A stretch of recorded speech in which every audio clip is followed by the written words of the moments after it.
नमस्कार और स्वागत है। आज हम एक बहुत ही दिलचस्प वित्तीय पहेली को समझने की कोशिश कर रहे हैं।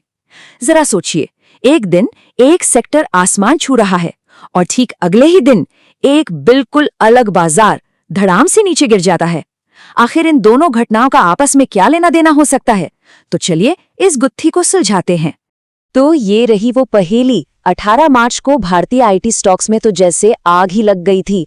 निफ्टी आईटी इंडेक्स 4% से ज्यादा उछल गया और फिर ठीक अगले दिन यानी 19 मार्च को सोने की कीमतें बुरी तरह से गिर गईं।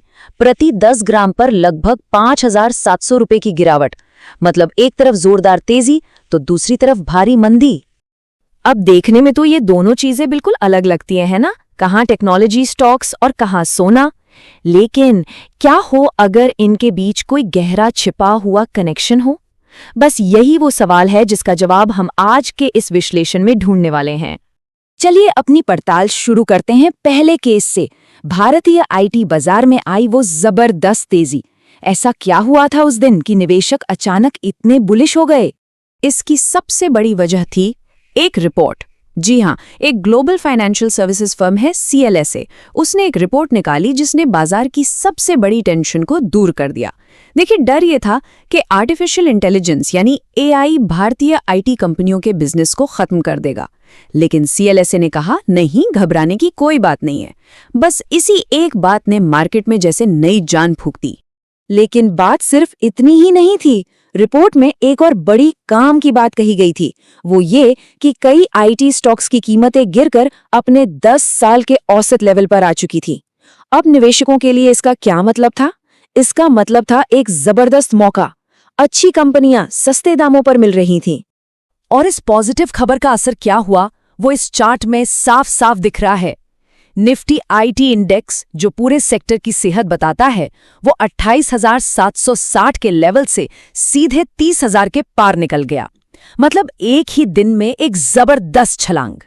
और ये तेजी सिर्फ इंडेक्स तक ही नहीं रुकी। कोफो जैसी कंपनियों के शेयर तो लगभग 7% तक चढ़ गए।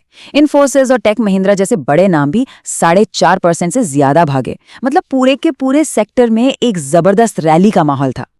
तो ये तो थी कहानी का एक पहलू। अब सिक्का पलटते हैं और चलते हैं दूसरे केस की तरफ। जब आईटी सेक्टर में जश्न मन रहा था, तो सोने के बाजार में अचानक इतनी बड़ी गिरावट क्यों आई? सोने की गिरावट की वजह जानने के लिए एक बहुत बेसिक सा आर्थिक नियम समझना जरूरी है। सोने और अमेरिकी डॉलर का रिश्ता उल्टा होता है।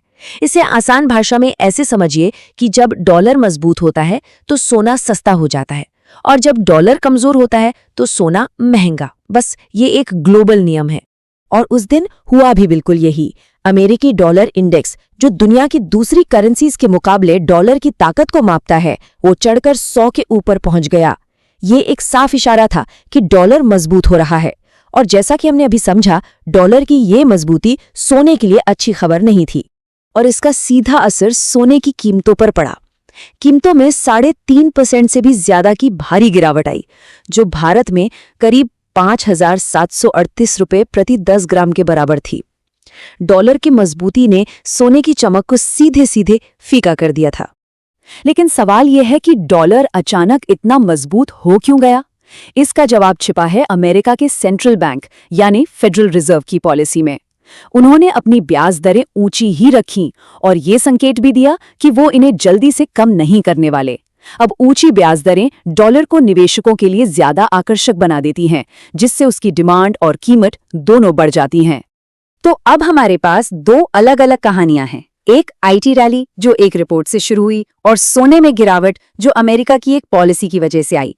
अब वो वक्त आ गया है जब हम इन दोनों अलग अलग धागों को एक साथ जोड़ेंगे।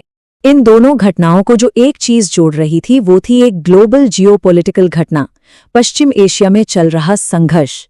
जी हाँ, ये वो कॉमन फैक्टर था जिसका जिक्र दोनों बाजारों की रिपोर्ट्स में किया गया था। और देखिए, ये कितना दिलचस्प है। आईटी रिपोर्ट में इस संघर्ष को क्लाइंट्स के फैसले लेने में हो रही देरी की एक वजह बताया गया।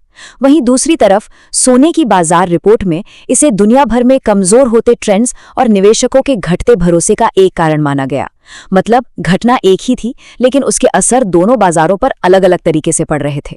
तो इस पूरी पहेली को सुलझाने के बाद हम क्या सीख सकते हैं? दरअसल ये हमें आज की इस कनेक्टेड दुनिया के बारे में कुछ बहुत जरूरी बातें सिखाता है।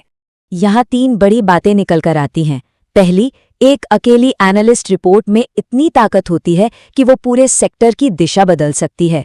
दूसरी बात, अमेरिका में लिया गया कोई भी आर्थिक फैसला सिर्फ अमेरिका तक ही नहीं रहता, उसका असर पूरी दुनिया पर पड़ता है।